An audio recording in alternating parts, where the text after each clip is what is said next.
we've started with this particular panel for a very, very good reason.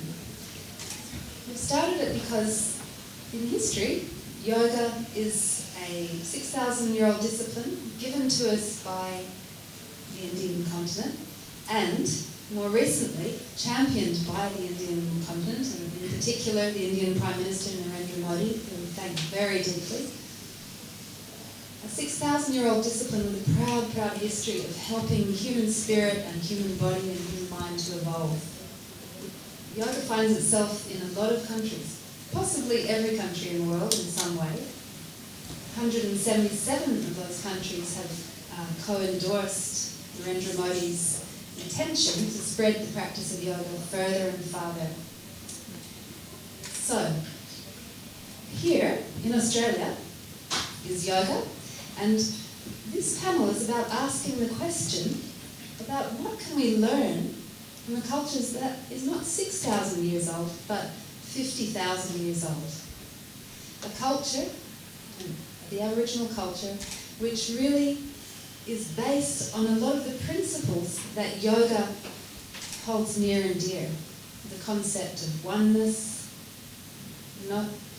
I don't know how many of you have been in Aboriginal communities or had the fortune of having an Aboriginal friend, but the concept of oneness is very, very deeply held. The concept of the genesis of all things in sound, also, singing country, etc. So, there's a lot of things that we're going to talk about today in this next hour and a quarter, but I'd first of all like to introduce you to the panel. So, up this side we have Chris Tobin, who's a Darug man, come all the way down from the mountains today to talk with us. And Chris works for National Parks, and he's very instrumental in educating people who might not know what the land is all about. And he'll tell you much more about himself in a minute. Mark Bredner, who's one of our well-respected and loved yoga teachers in this community, who's been a teacher trainer for many, many long years, and more recently has started working with a gentleman called Wayne, who has started to work on becoming an Aboriginal yoga teacher, one of the first. There's a few Aboriginal yoga teachers in the country already, and I know that you know a few, Jose, and I know one. But, you know, you get the feeling here, this is the very beginning of a conversation that needs to affect us all. Okay, and we'll explore what I mean by that in a minute. In Maya, who's much loved by me, and Maya is a Wiradjuri elder. She has written a brilliant book called Under the Quandong Tree, which we really should have here today. Oh, whoops. Never mind. Under the Quandong Tree, if any of you get inspired by what Maya has to say, please contact me or any of us, and we will get you a copy, because I've got 20 of them sitting in my garage that should be with us. It's a beautiful book, and it really does introduce us, those of us who are not privileged enough to have an Indigenous background in this country, to some really important principles. Jose, Calarco? Correct. You've got it. And I'm going to get you to pronounce the country that you come from. Well, I've been involved with Descendants Aboriginal and Torres Strait Islander Dance Company since 1996. They were formerly known as Nauru, and they've travelled all over the world to over 40 countries, and predominantly the songs and dances, they're not from this area. They're from the Yidinji and Kanju tribes, which is in the Cape York Peninsula. So all the culture that we've been spreading around the world is from the Cape York Peninsula, coming from Yidinji, Kanju tribes. There we go. Thank you. And what we're talking about today is the general principle of Indigenous culture.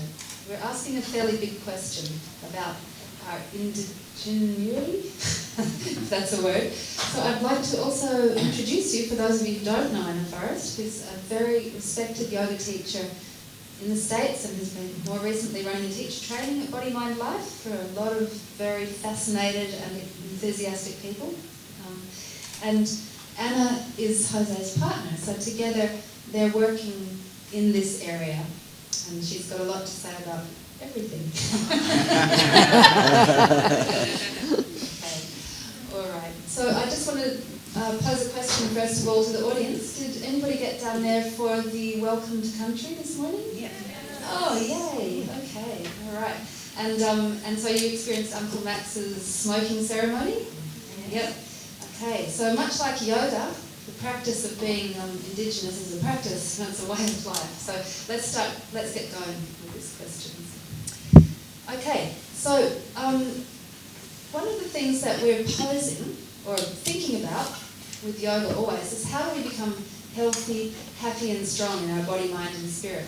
And what are the things that a human needs in order to not only become happy, healthy and strong, but also to evolve themselves on all those levels? And I'm wondering very much, and I don't know who wants to speak to this first, but what do you think is needed to help an individual, a person, fully evolve in this lifetime? What are the things that we can do to maximise that capacity to be healthy and happy and strong in this life? That's a big question. I'm going to just throw it in there. All my brothers and sisters are thinking up a good answer for that. Can I just share with you too that I do education desperately needed. I know the ministers and that make the laws for us got the same education I did going through high school. We were about the same ages. They got nothing. I got nothing. What I saw in the history books was Aboriginal fellow doing this. No, there were two of them, I think, doing this. You remember that cartoon? Yeah. And then the Englishman's putting a big Union Jack in the ground. That was our... And I signed up for Australian history, and that was what we got. What I love doing is filling in the big important gaps that were left out, and that is when Captain Cook arrived, he found people that were healthy, strong and happy. I love that. He wrote two pages to his friend in England. He was shocked. He thought these people were shipwrecked because they lived so lightly, the land was intact, and he described them as having nothing, pretty much just the tools they carried is what they owned. And yet he made the point of saying, yet these people are one of the happiest people I'd ever met. And so I deliver that straight to our kids, and I actually credit Captain Cook with something there. So I say thank you, Captain Cook, for sharing that one, because it is so needed today. Our children and all of us are actually drowning in a world of materialism. And I think it's so important to look at a sustainable culture, and it's one that is not about growth, protecting this economic spirit or something that we all sacrifice to. Our people, and I'll share this now too, just so we've got a few tools. A lot of us don't often know much about Indigenous culture. This is what I present to the kids. I turn it over. I know it's presented sometimes as a primitive culture. Through Captain Cook's eyes, he thought that. He thought these people were just learning. And what I try and do for people is to turn that over and say, no, you're looking actually at an ancient culture, not a primitive culture. And it's one of the oldest cultures on the planet. It's a culture that had no homeless people. There was no rich and poor. We had multicultural Australia, hundreds of countries living side by side with different languages, and that there was not a fence between them, not a fort. No one saw an army till the English arrived. And we get a good idea how humans normally live. And they're respectful of each other, and they're respectful of the environment, and they're happy and healthy and strong, like you said. Yeah. Wow. Yes. Okay. And the way that I think about that is that those happy, healthy, strong, the things that Chris is talking about are perhaps what the yoga community is striking out for. Like, what are we trying to achieve as a yoga community? And I'm going to pass that over to my friend Mark.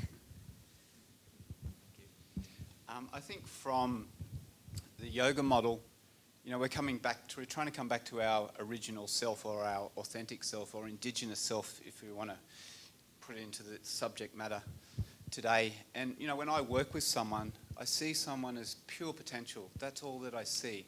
And then all we have to do is remove the interference and obstacles that are in the way. And yoga works in this way that, you have this sort of work from the outside in to come back to and align with our truth.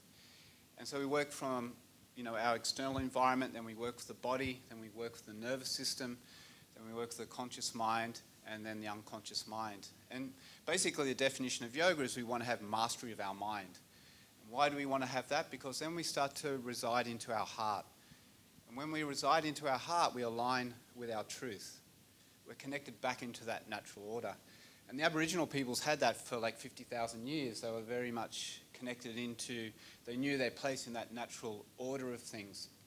And they expressed, their attributes, and that benefited the community. And then something came along and overlaid on top of that and forced it to be different. And I think it's no different, like as kids, we all want to express our attributes, but we're forced into a box and we have to be how it should be. So in a way, when I look at this, it's not necessarily a thing of Aboriginal culture, but it's a personal culture. We've all got to come back and find that sacred space within ourselves and realign with our truth, and then drive change from within. Because when we have that personal change, then we can affect social change. And I think that's the important thing for me, that we all take it as individual responsibility and remove all that interference and obstacles on all the different levels. And as we do that, we affect our families, we affect our tribes, our communities, and then globally extends out. And when we look at, what's today, it's freezing cold, it's middle of winter, and there's 500 people out there doing salutes to the sun on the beach. It's wonderful, and I think that this is just exponentially growing. So it's a great pathway that we can offer. And, I'd like to see, a heap more of, this ancient tradition, which they both are. And they're both step by step, and they both help us come back to our original self. So how do we help each other to do that? We go along the line. And I think Kate wants to, and then throw it back to you. No, that's okay. You look like you were just gearing up to say something brilliant, so I'm going to let you keep saying that brilliant thing. I was going to ask how you felt about that, and what Aboriginal culture talks about coming back to yourself, but maybe that's what you weren't going to talk about. Close. We were talking about happiness and coming back to yourself. You need a mirror.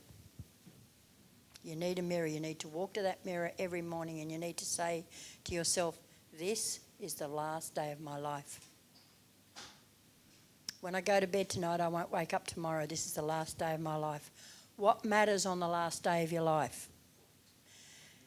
Now I'm going to go into the real stuff of how you live the last day of your life. Most of you anyway. If you're walking down the street and you're wearing an unironed shirt, you're waiting to see if someone's looking at you and making you feel really bad because you're not like everybody else. You strive to buy $1 million houses so they'll be as nice as the one next door. Never mind about the kids you've got to raise and how much you've got to put into them. It's like I have to produce an image. That's bullshit. You'll never be happy no matter how much yoga you do. It will never work. You really have to discard all the layers of control and learning that you've had, and the greed. We have to rid ourselves of the greed. Our philosophy in my country is that each day you get up, you greet Uri the sun, and you look at her and you say, this is the last day of my life. What matters today on the last day of my life? Do you really care what the neighbour thinks about your lawn? Who gives a shit? Do you really care about having the thinnest or the figure or the biggest abs or whatever on the last day of your life?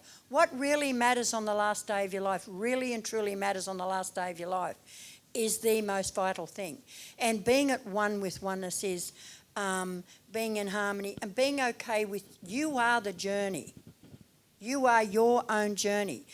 No one else can be your journey. No one else can influence your journey. It's fear. It's like when you were younger, you hear your mother going, don't go out dressed like that. Remember, what will the neighbours think? On the last day of your life, you think your neighbours are going to come over and say, you know what, this is the last day of your life, tomorrow I'm going to pay for your funeral? Hell no. It really won't happen. It's something that we have to look at. We're conditioned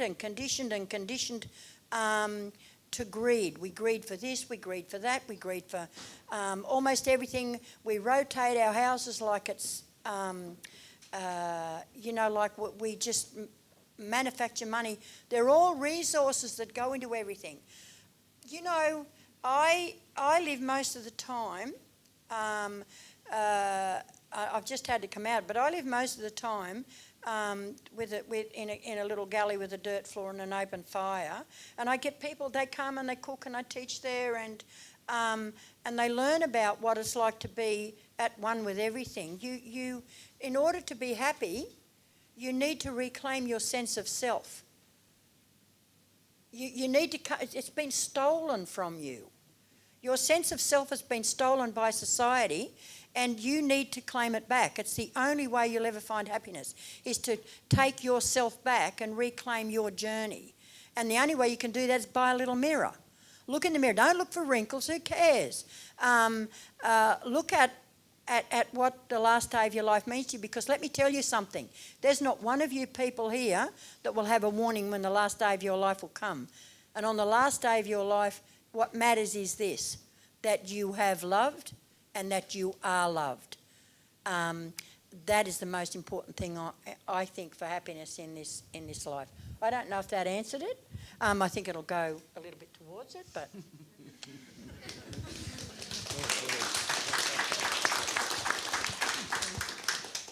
And let me say on that, I don't think there are any answers. I think this is a conversation that's just begun. And I know those of you who are fellow yogis will be hearing things in what Minmaya is saying that we know to be true in yoga. Sense of community, sangha, sense of oneness, all these things. So it's a conversation that we have with ourselves every day. It's a conversation we need to have with each other. And it's a conversation that we need to start here and spread out further, I think. So... would you like to speak to this same thing? Let's do it. Let's do it. Do you want to use that one, maybe? Does that work as well? Well, like you say, Kate, there may not be an answer. But Anna Forrest and I are spiritual detectives, by the way. And we have been spiritual detectives ever since we've been together, and we're putting our heads together to come up with a solution for human dysfunctionality and human neurotic actions. And Anna was intelligent enough to ask the question, what can Indigenous culture do for yoga? Before Anna, it was the other way around, like how can we incorporate Indigenous culture into yoga? But it was really the other way around. And Anna was smart enough when she came to Australia for the first time 15 months ago. By the way, Anna Forrest is America's leading #1 yoga teacher, if not the world's #1 yoga teacher. I'm not just saying that because she's my partner. Look her up on YouTube and you'll see what I mean. But anyway, Anna was much more than a yoga teacher. She was, like me, an investigator into life, looking for solutions for human frailty. And together we're putting our heads and hearts together to see what the Indigenous people of Australia, 40,000-year-old culture, how can we all learn from this? We all have to learn from this because there is a wisdom there that is unsurpassed. It's now been buried deep. How can we unveil these truths again? And during Anna's yoga sessions, we have been bringing back Aboriginal ceremony with Uncle Max, with Turtle, with a whole bunch of people coming in and giving us beautiful ancient songs and using the didgeridoo as a healing instrument. A lot of people just see it as a musical instrument, but we were using it as a vibrational healing tool. So the question is, how can we get Indigenous people to give us that education into that self-awareness and unlocking the key to these mysteries. And Anna and I are investigating that at the moment, and we hope to take this to Aboriginal communities in the coming year and speak to elders and speak to the wisdom keepers like Auntie and just try to help human beings out of their suffering. And the world. The world out of their suffering, yeah. Beautifully put. Beautifully put. And further to that, I'm just thinking once again about Narendra Modi's words to us all, and what he said in the United Nations was a game changer. So he sat there with the leaders of the world and made one simple statement after he'd pointed out all the things that yoga is capable of doing, of helping us balance fulfillment with restraint, of helping us to establish true well-being, of helping us with true focus to move towards what we envision, and a whole lot of other things he said which are not hitting me right now. But once he'd enumerated all the benefits of yoga, he then made one simple and giant leap, which was to say, and therefore, yoga is well placed to help us address climate change. Whoa. And when I heard those words, shivers went up and down my spine, because what he'd basically done there was encourage the world to take their yoga off the mat, to move from the practice of yoga to the doing of yoga, where we're of service. And it sounds to me like Jose and Anna are doing just that, being truly of service through their yoga to a greater good. And I'd love to hear what you have to say, more about what you have to say about what you're doing, or anything else you want to say. Anna. Going back to your question about healthy and happy and all of that, I work with a lot of different kinds of people, and some of my specialties is people that have been through torture or addiction or have really horrible injuries. So I work a lot with the Native Americans in Canada and in the US, and torture victims and abuse people and people that have been raised as slaves and like that. So what I have found in the people that are really deeply injured like that, but also all over the world, is that so many of us have completely lost connection, not only with the land and the sky, but with our own spirit. And we attempt to fill this hole inside of ourselves with sex or with cocaine or with food, or it's just this crazy, hungry ghost thing. So a lot of what we're doing is using the tools of yoga, the tools of ceremony, to begin to address that gaping, crying out need inside, but also to start learning how to be a truth speaker to yourself, like to be really honest about what your actions are doing, and making a warrior's choice, choosing actions that build your luminosity, that build your health, but also on the days that you're up for it, to be brave enough to go hunting for the shit that poisons you. Whether it's the actions that you're doing, whether it's drinking or smoking, or the things inside that have built up these emotional pus balls, and get them out. How? Oh, how? Well, you do a lot of it on the mat. You go in there, you breathe into where those emotional pus balls are, and you start to bring them out, and you cry them out, and snot them out, and sweat them out. But then also start to track, using hunter skills, start to track what it is that continues to fill that back up with poison. So if you go to take the edge off by having a drink or 40 or a toke or whatever, it's like to recognize when you're doing bullshit. I like your words. Yeah. These cross cultures, yes, bullshit. When you're deliberately fucking yourself up, to recognize it and go, I'm going to make a better warrior's choice. I'm going to go after the sweetness of choosing to design the life I really want to live instead of perpetuating my suffering. Regardless of how I started suffering in the beginning, I'm going to put a stop to it now. So with a lot of us, we've had a lot of suffering imposed on us, but we continue to perpetuate it ourselves. And there's also like the strange laws that the governments have, like with the Aboriginal people or the first people in Canada and the US. The suffering is coming from the outside, but there are things that we do that continue the damage, and so to stop that. and to take the actions necessary to embody our own spirit, and then from there step forward more. So how? Deep breathing, because our breath connects us to our spirit. Choose to eat in a way that feeds our life force, not dulls it. Connect to people that matter and speak what matters and what's precious. And to build on our love. And that sounds, so many years ago, if I had heard that, it'd be like, and yet one of the most advanced asanas I've ever done is learning how to love. And it's an ongoing practice. And so when I touch the earth or the sky or talk to the sacred ones, it is with all the love that I can generate, and I grow it every day. So another practice, I think that's very important with this deep breathing, with choosing to do yoga on a daily basis. So it's sort of like brushing your teeth. It's like brushing your cell tissue, is to deliberately take some moments to connect to the earth, feel it, to connect to the sky, to focus on, if I live this way, this day with intent, what is the intent that I want to carry that means the most to me?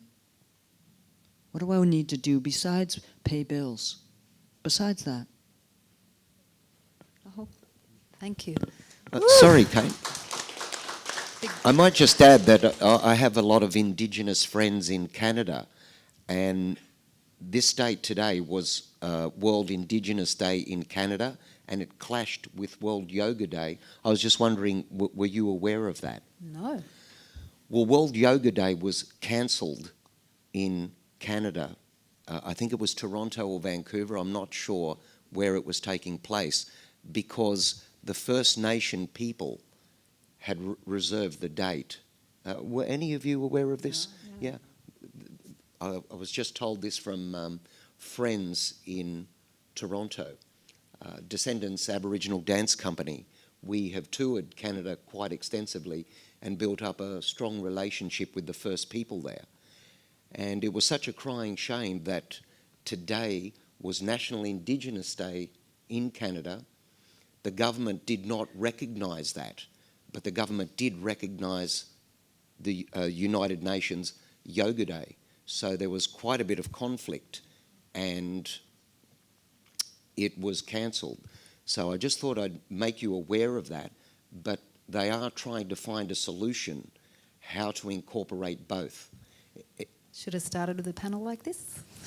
It should have started with a panel. It really should have started with the government recognising the day as the Indigenous Peoples' Day. Is that a UN day as well, or a Canadian day? No, it's not. The government never recognised it, but it's the beginning of the summer solstice, Anna. And the local people there were denied an official stamping by the government. So unfortunately there was a clash between the yoga community and the First Peoples, and in the end the Yoga Day was cancelled in Canada. I just thought I'd make you aware of that. Thank you. Yeah. There's so much to talk about. My brain is moving about a million miles an hour. But one thing that Anna has just said is that to start the day with strong intent. And what I would like to open us up to discuss here is that statement. So having a strong intention for the day, like knowing where you're headed, our drishti, our point of focus, as we call it in yoga, is all important.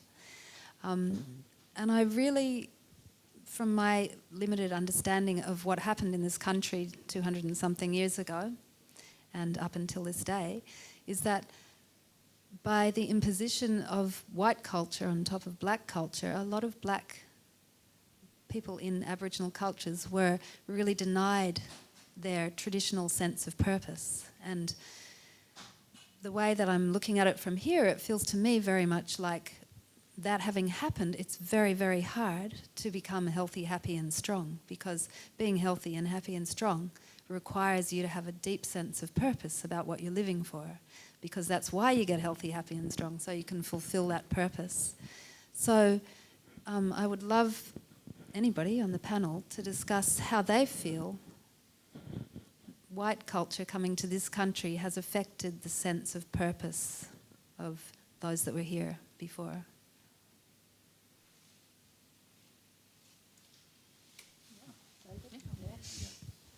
I'm a victim of it, I'll take it. When I was a little girl, I was playing on a place called the Three Ways with all my cousins, and I couldn't swim. And two big black cars rolled down what we call the Three Ways in the Riverina. And I heard my mother scream, this blood-curdling scream, "Run!" And I ran. I mean, we were all taught to run every day. And I ran and ran and ran and ran and ran, and with these big burly men chasing me. I didn't know what was going on. And I got to the channel, and I couldn't swim. So I stopped dead, and they got me. So I was taken to Sydney because I had a white father. I had enough white blood to be trained to be of service to white people. I guess in the first 6 months that I was taken, I had been raped and sodomised, and I was 6. And then I was sent from there because I probably, just my mind completely snapped, I guess, because every time anyone come near me, I'd scream. So I was then sent to a convent over in Wallara, and I proceeded to be, it was then we were persecuted and bashed almost to death by weird nuns, who bashed that Catholicism into us. And, my problem with, I don't know how many times I ended up with concussion, but I was taught, because I was born down a line of teachers, it's called the Weirloo line, or the women's law line. And the last one before me was my auntie, and she was caught doing a ceremony probably a couple of years before I was taken, and then she was taken to a mental institution where she died many decades later. I was like a young woman when my uncle, they told her told him she had died, but 38 years later they sent the police around to say, your wife's body's over in Orange and you can go and claim it. And it really killed him. So, there was always this conflict. And my greatest ambition when I was 9, I was there for 2 years, and my mother got my father to come and help get us back. So, but 2 years on a 6-year-old makes you pretty fucked at the end of it all. And my greatest ambition when I was 9, someone said to me, "What do you want to be when you grow up?" I said, "I want to kill all the white people." That was true. That was my greatest ambition, until my grandmother, who passed the law down to me, took 2 little dishes and took me away and taught me that, bitterness gets you nowhere ever in your life. So I had to go and start the process, and because it's the journey. It's not about our destination, it's about our journey and what happens on our journey and how we reclaim our own journeys. And it was really, really hard because I have we worked in paddocks as well. Blackfellas done all the paddock work because it didn't matter how smart you were. You done the paddock work, or you done people's cleaning. And in the paddocks we were sprayed with everything. So I've had a lifelong battle with different kind of cancers, and I've got 4 younger siblings now that are all terminally ill with cancer from the paddocks. And and I think I believe my mother's got the first Indigenous person within our entire tribe that got Alzheimer's. And I think she's 94. I think it was because I think Alzheimer's has got some association with trauma. I absolutely believe that, and I think she just shut down. So where am I with that? Well, my intention out of all of that is that I have a responsibility. I have a responsibility to make every day count in a good way. That as I think when I reached adulthood and I'd done my ceremony is so vital. It's not only vital to us, it's vital to you, because you have your one-eye ceremony, your birthing ceremony. It gives meaning to that journey and brings you back to the oneness. It connects you to everything that you're supposed to belong to. And I found that what I wanted to do was my most important intention was to leave this world a little tiny bit better for me having been in it. And so processing all of that bullshit that I carried was probably the hardest thing.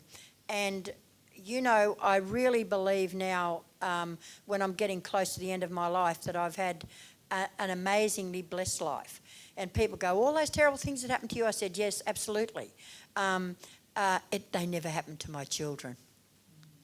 So how blessed am I that they never happened to my children, that they never happened to my grandchildren, that my grandchildren have all been able to finish school, that I have grandchildren that are world champions in archery and racing and all sorts of things, like, and that they can be, and even though their mums are white, one of my grandchildren's mothers, her great-grandfather was responsible for wiping out an entire tribe putting arsenic in bread and killed a lot of them. So it was like that, all of these things come at me for, they're challenges that come for a reason. But you've got to, you go back to your, why am I here? What is my purpose in this journey? And I think acceptance and tolerance is one part of, I think, my journey. And the other part is to just leave this world a little bit better for me being in it. And I teach women's ceremony to all women. I get into trouble with this, with some communities and some tribes. Oh, do I get into trouble with this? But you know, it's you have to walk your journey with your own spiritual integrity. And the law states, this is traditional law, it states, if you are born of this land, you are of this land, you have a responsibility to this land and all in it. Women's business is women's teachings. It doesn't say anything about in the law that this is black women's teachings or Indigenous. It says these are women's teachings. These are men's teachings. And so it does come into conflict, and I try to stay in my integrity with the law. And so I think you can come from a place of that suffering and bring that fester out. You can cry it out, but you do have to have a discipline to do it. You have to bring your, it's like Miwi essence. You have to reclaim your Miwi essence, which is your body and your spirit. And we are three things: body, land, and spirit. That's the essence of who we are. And so bringing those back into balance is probably the thing that saved me and made me a nicer person. I still get it, I still get it to Lightstow, and, someone will cut me off and I'll go, you dumbass. And I do. I still, get because I'm a crusty old lady, and some days I get really pissed off. So I probably need to do yoga.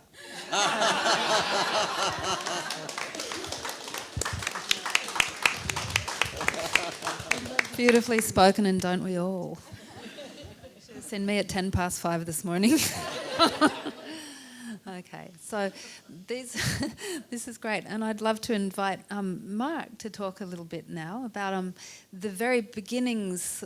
Mark and I are both friends with a guy called Wayne who started his yoga training, and we're not going to speak much about his story, but just to say that kind of talk a little bit about how we feel we might proceed with yoga practice in this culture, because it doesn't matter what background you had, black, white, purple or green, you probably need yoga, because there's a lot of progress that we all need to make until we're taking care of this world properly and taking care of each other properly, etc., etc.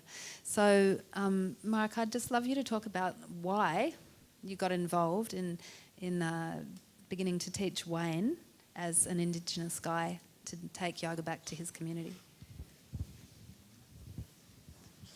I'm going to frame it from a little bit of a different direction. But like in yoga, and science backs it up, we're seen as just a massive big energy field, and it's conscious energy, intelligent energy.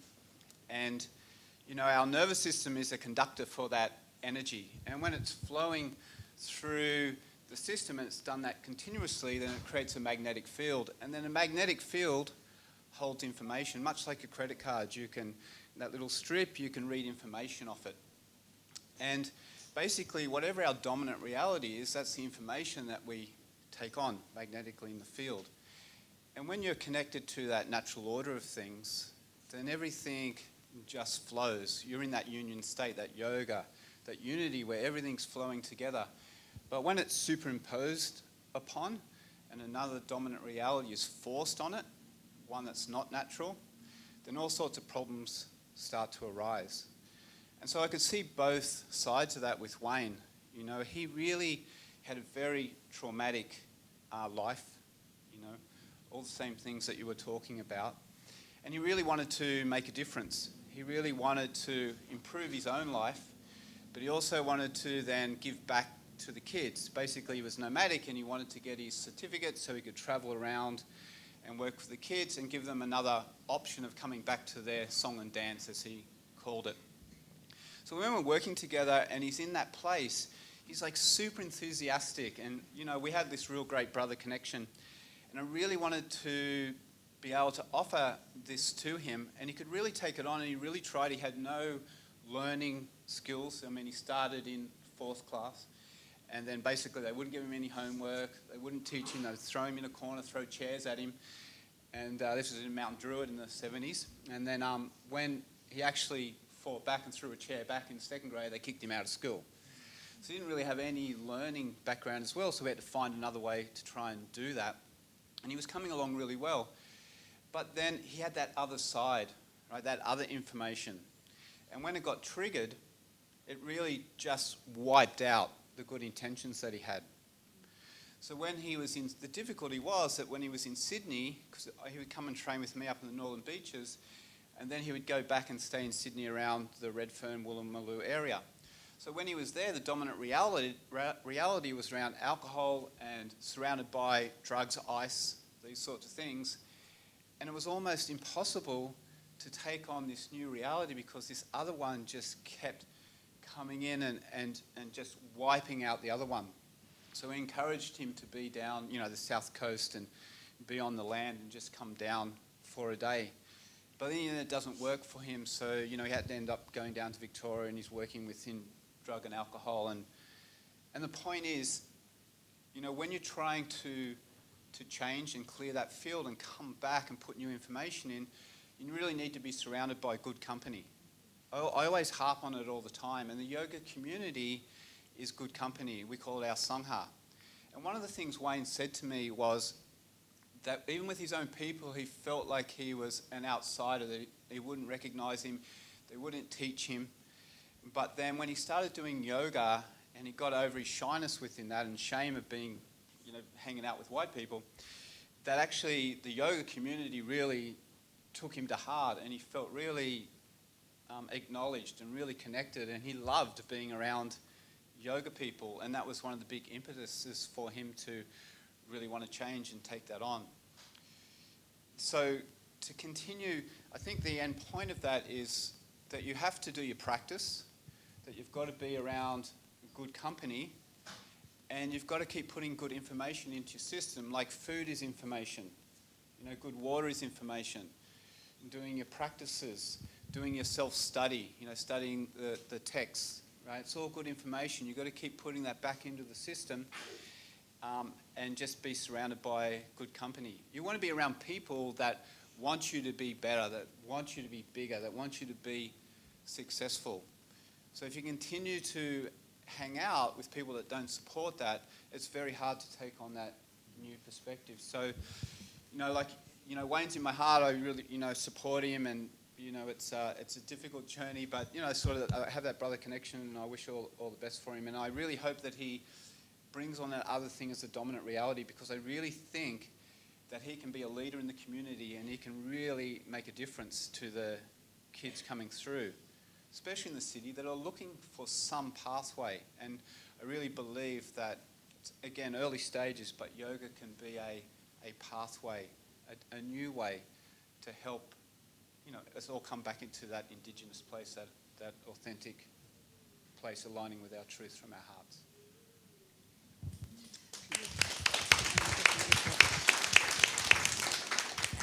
And I know that Wayne will get through. He's got a lot of us who are barracking for him, and he's an amazing guy, so he'll get there.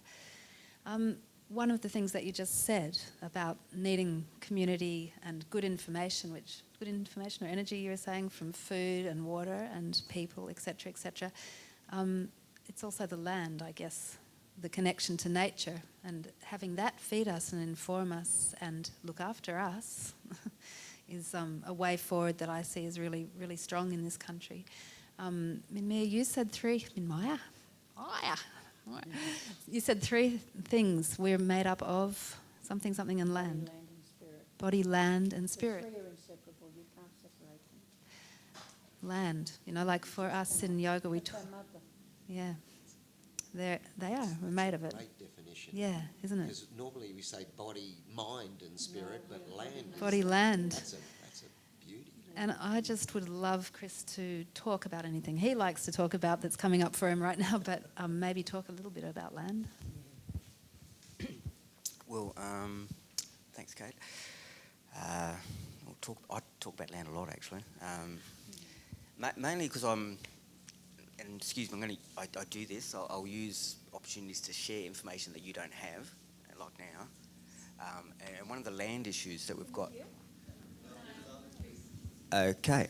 Yeah, one of the land issues we've got is half of us are renting from the other half, and that is not a very good community. In fact, it's hugely divisive. It's not normal. And I'm explaining it to your children these days. I get to talk to a lot of the kids. We're coming further out from west, where I'm from, getting invited into schools in the east to share this, which it needs to be shared in the east too, because a lot of people there with a lot of houses. You can only live in one of them, right? And the thing is, people. I think we were talking about greed before earlier, and it's normally we have laws against greed, and we don't have them anymore. You're allowed to get as greedy as you like now, and in fact, you're encouraged to. And I see yoga actually as kicking against that and bringing us back to reality there. But with the land things, it does so much more than just. I see land and body as the same myself. That is our body, and if we're bad here, we're going to be bad out there. And I think it is from within here that happens, and that's why a spiritual practice to work on in here is going to show on the outside. Our country was pristine for all those thousands of years. Well, not pristine, but it was in beautiful, healthy condition because I think our people were intact here. Now, the coming of the English system meant that you don't have rights to your country anymore. So now what all of us, or maybe half of us now, have to do is go and get money to make sure that we have food and shelter. And we didn't have to do that before. And the evil thing with that today, I don't like using that word too much, but one of the consequences of doing that today is we have to go get that off each other. And it's not...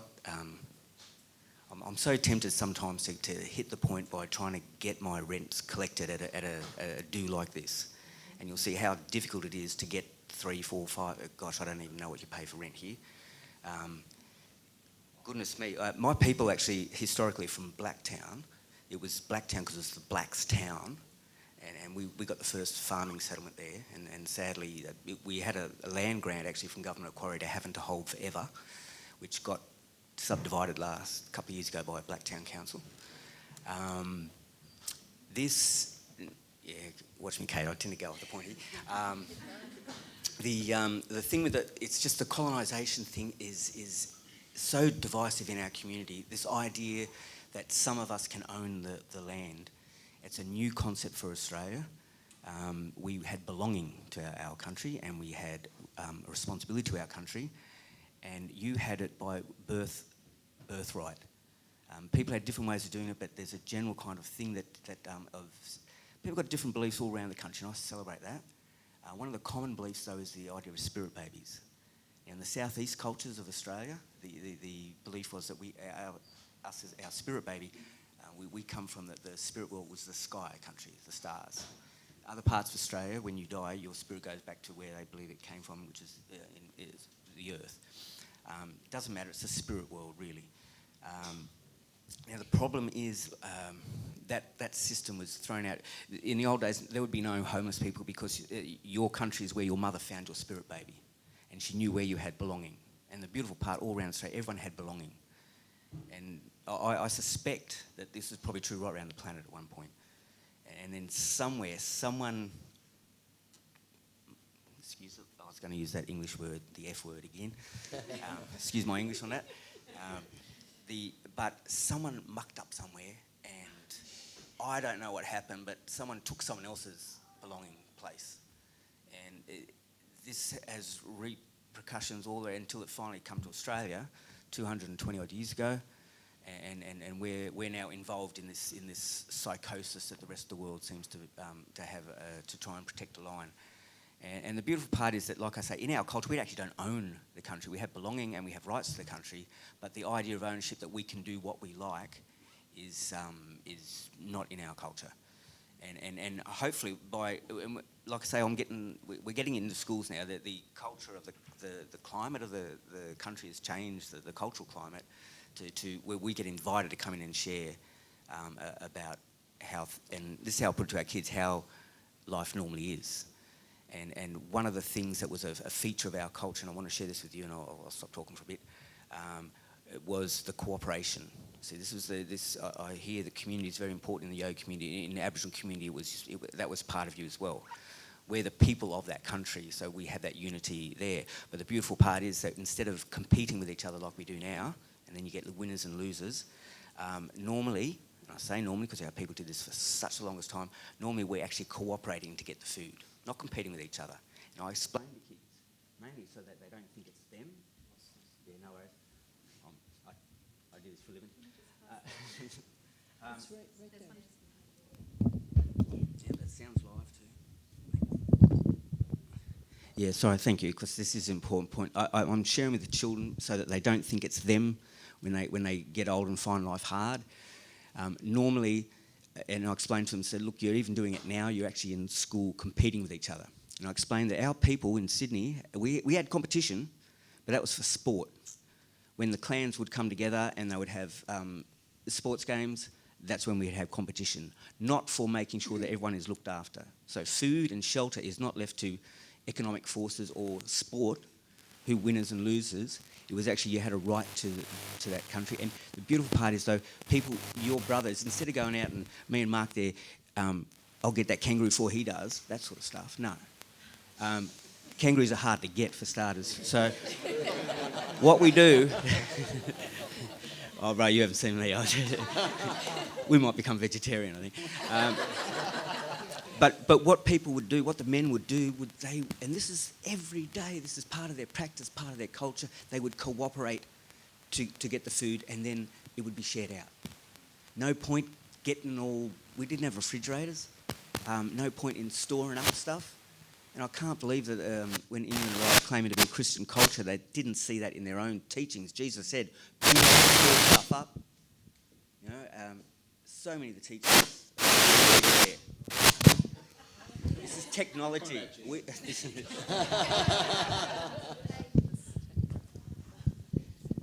Thanks. You've got a great way with words. Poof. So, look, we haven't got that much time left. Let's just talk a little bit about this whole thing that we're hearing across the panel here about not only the rights to the land, not only the connection with the land, but the responsibilities to the land. And not only the sense of cooperation and existing in a community that supports each other, that's one thing, but there's a responsibility that comes with that. And all the people that I know from Aboriginal community, spend a lot of time in community business, going to funerals, the birth, the ceremony stuff is all important. It is the weaving of the whole thing, really, and there's a lot of responsibility associated with that. So that whole give and take with community, with land, with whatever else, really engenders a huge sense of purpose and responsibility that I see as having been ridden over, roughshod, ripped out and stomped down for these last few centuries. And I'm wondering, talking about the gradient of knowledge, where we have Aboriginality 50,000 or 40,000 or whatever that number is, years old, with this rich culture of community, with this rich culture of rights, responsibilities, ceremony and grounding in this land. And we have yoga, it's been around for 6,000 years. What can we learn from Indigenous culture and how do we go about that? So I'm going to turn this over to the detectives at the end here who've explored this question to just have a little word about how you think we can proceed most effectively. Well, firstly, the importance of ceremony cannot be understated, because it's when we are in ceremony that the breakthroughs come through. When we're in our normal state of mind, what's for dinner, what's on television, blah, blah, blah, we need to delve deep and get into the second point of attention. The first point of attention is just a neurotic, pathetic, dysfunctional human being, generally. Sorry to put it that way. But ceremony helps us to get under that surface and delve deeper into the treasure or the golds at the bottom of the sea. And this morning when with Uncle, we performed a song called Wuri Umbunji. Wuri meaning fire, Umbunji a sacred gathering. And at these sacred gatherings, people would get into that second state of attention through ceremony. It doesn't just happen by, watching television or sitting in a comfy chair. You really have to delve deep. And during these ceremonies, there was initiations, births, deaths, marriages, like you were saying, Kate, whenever you go to a community, these things are taking place. What we've learnt, Anna and I, bringing Indigenous ceremony into the yoga room, is that we're connecting to spirit almost immediately. Yoga teachers can speak till their arse drops. Focus, om. We were bringing sacred songs into the yoga room, and didgeridoo players and storytellers. And during the course of a simple song, a simple 2-minute song, people were in tears and connecting automatically instead of trying to om themselves, till they hit God's G-spot. But how about we just, instead of all these words, how about we just sing you the song? All right.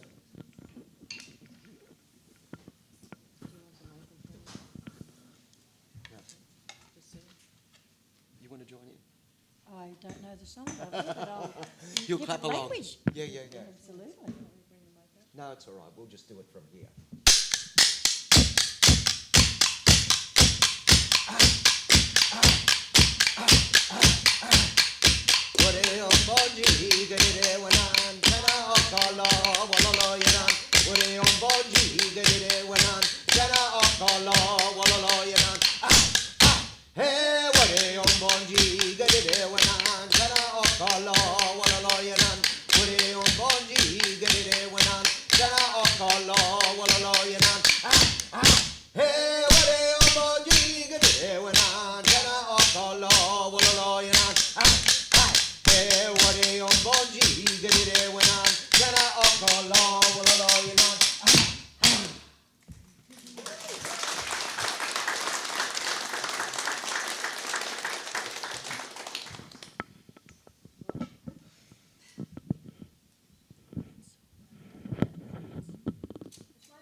I feel like something just moved.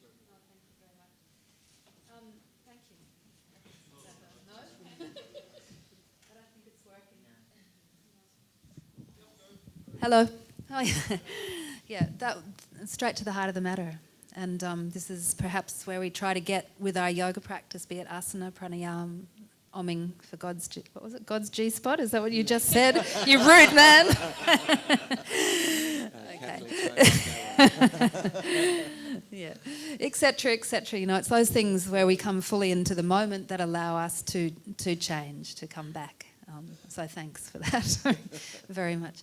I would like to.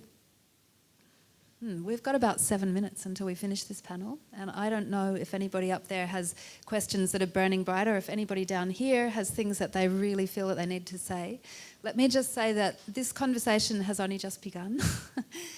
It's going to take, I think, take off. I really feel very strongly that that this conversation is going to move across our yoga community, which is 20,000 teachers strong by latest estimates, 68 training institutions within Australia running teacher trainings, and all the communities associated with that. We're a force for change, and I think that if we keep our ears wide open and we listen and we learn from the culture that we're immersed in here in this country, and from the country that we're immersed in here in this country, the land, that we might learn a thing or two and be able to find a way to bring that information out to general community, that perhaps we can be a gateway.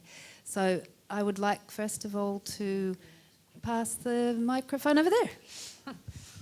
I'll start. I just want to say thank you. That's the most amazing panel I've ever seen, I think, in my life.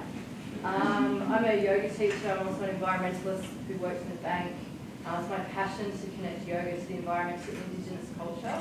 My question here today is the yoga school I teach at Power Living has gifted an Indigenous mentoring program. I mentor for the Africa Yoga Project, and Duncan will do a program for Indigenous kids in Australia. My question is, do you think a program like that as a cultural exchange would be effective? If the answer is yes, could I work with all of you to make it happen, because I've got all the pieces of the pie together? And if the answer is no, where can we start? What can we do? Because I think everyone here would like to just bring this to the world, and how do we do that if the Indigenous Youth Program is not it? The answer is yes, you want my card now. No, I'll pass that one. I'm not very organised. If people want to come and talk with me, I actually have a little art camp in the bush up in the Blue Mountains. You're welcome. Saturday mornings, I'm usually there 10 to 12. Yeah, short hours. I'm the boss. Listen, if you do want to know about Chris's art program, please. There's a lot of numbers and contacts all over that website that you've been working on. Just call us and we will connect you to that art camp, because I'm going to be up there in a few weekends. See you there. I'll just say something quickly and pass it on, but I mean, the answer would be yes. But Auntie Margaret from the Kamari country is an Akara elder, sorry if I don't say the languaging right, but she said the tradition of learning, Aboriginal learning, was threefold, and it's the way that it was and is. And those three things were constant learning, seeing it as forever ongoing, and being shown continuously. And yoga, that's how yoga works. There's constant learning. You're always learning, you're always evolving, you're always developing, no matter where it is. And seeing it as forever ongoing, well, it's a life journey, you know. And maybe there is no end point, but maybe that union of like yourself with the totality, but maybe there's another level after that. And then we have this tradition of like being shown continuously with a guru tradition, but our teachers, all these 20,000 teachers, to be able to, you know, show people a particular direction or a particular way, and then you come back and check in, and then you get shown the next step, you know, and it's a step-by-step process, and it helps us to evolve and grow in that way. So I think based on that tradition of learning, that can go into any Indigenous platform. But yes. Well, quickly, because I know there's people who want to ask questions and you haven't been given much time. I think yes. I think it does pull into Indigenous discipline that we have practiced for thousands of years and we have lost. It's one way of getting it back in a different form. So I would say yes. Absolutely yes. I'll pass it on to Anna. Maybe Anna, being from another country, may have a different viewpoint to us. Or Anna's not short of words. Ever. Yeah.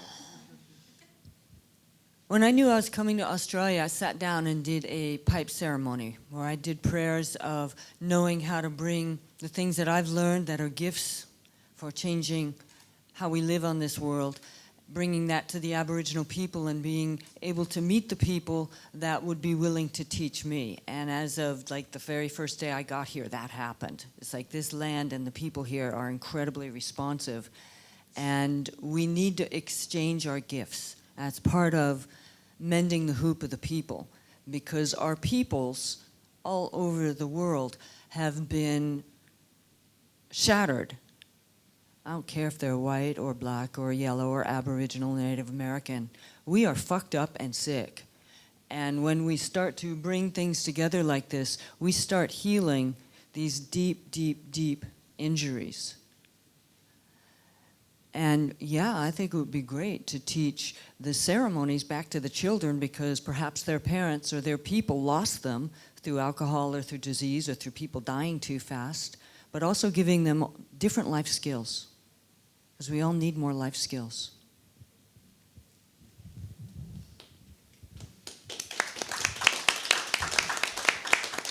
I'd like to say yes too. And my reason for saying that yes is that I think that it has to happen. It absolutely has to happen, and we need each of those 20,000 yoga teachers or whoever's got the inspiration to get involved. And I would like to just say one thing, is that I feel really strongly that it needs to be not a teaching or not how we would traditionally teach yoga, but rather a conversation with open ears both ways. So if that opportunity for comparing, contrasting and growing together is there, then wonderful.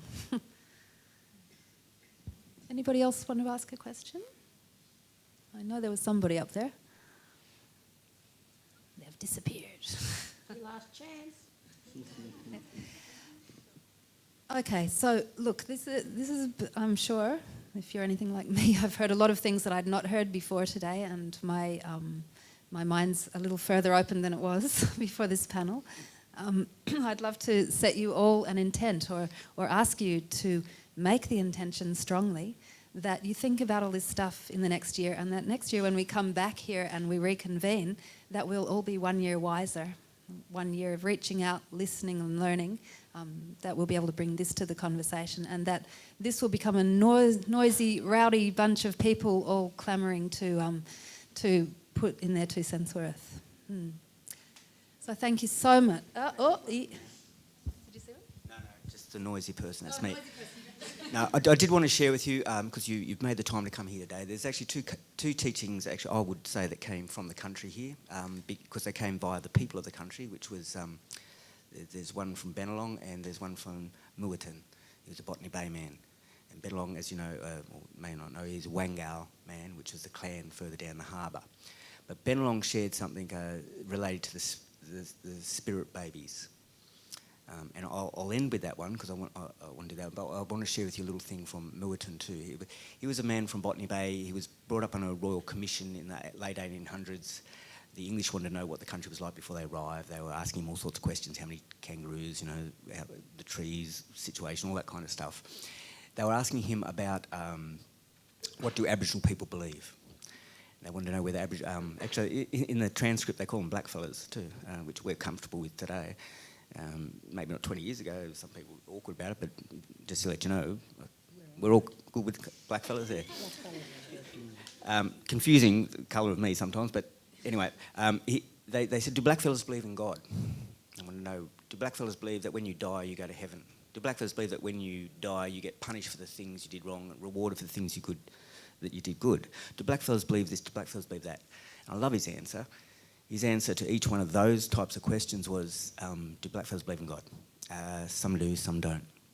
Do blackfellas believe in this? No, some do, some don't. And I was so liberated hearing that, Culture's such a fine and a thing that we talk about, and that we do talk about for forever. So that's one thing I want to share with you, okay, is that we recognise people's spiritual paths. Love that. The second one, though, is the thing that I found was in common, and it is a common teaching about the spirit children. And Bennelong illustrated that the country here, the people of the country here, believe the same thing. They asked Bennelong, where do people come from? They say he pointed to the clouds. It wasn't pointing to the clouds, it was pointing to the sky country, or the stars, which, as I said, were our spirit home. That's where we go when we finish here and where we come from, according to our ancestors' beliefs. A lot of us share that today, and in Sydney we don't.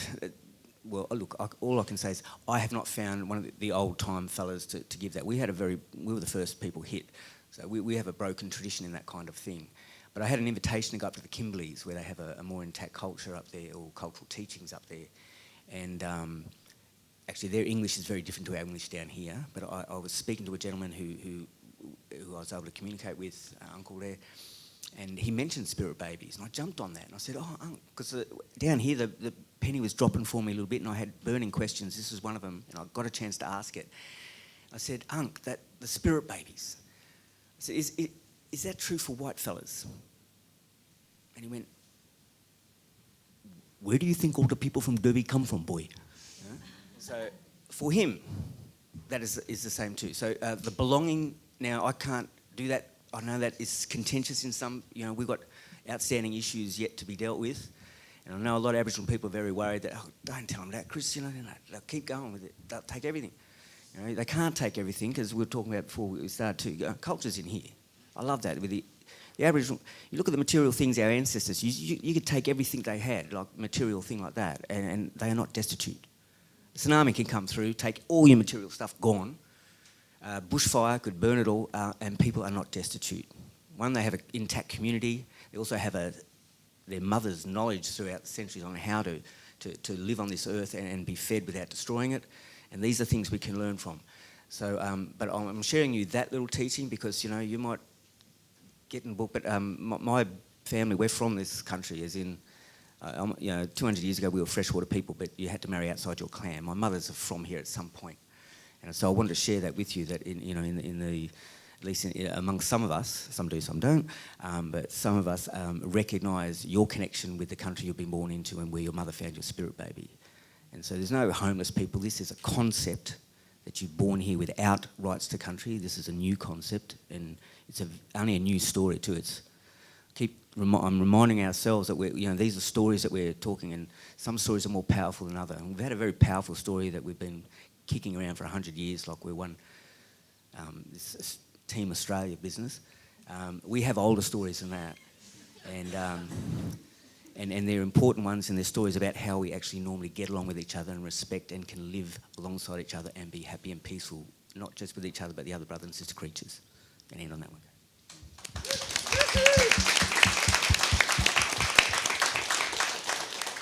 I reckon that's a great note to end on and have ringing in your ears as we finish up, because it's what we can do. Thank you so much for coming, and see you again here next year. Enjoy the rest of the time out there. It's now 10:45, and at 11, it's 10:50. In 10 minutes we've got another panel in here, which is all about trauma. Yoga in a post-traumatic world, and full of interesting people, again, up here having a chat. Thank you so much to all the panellists.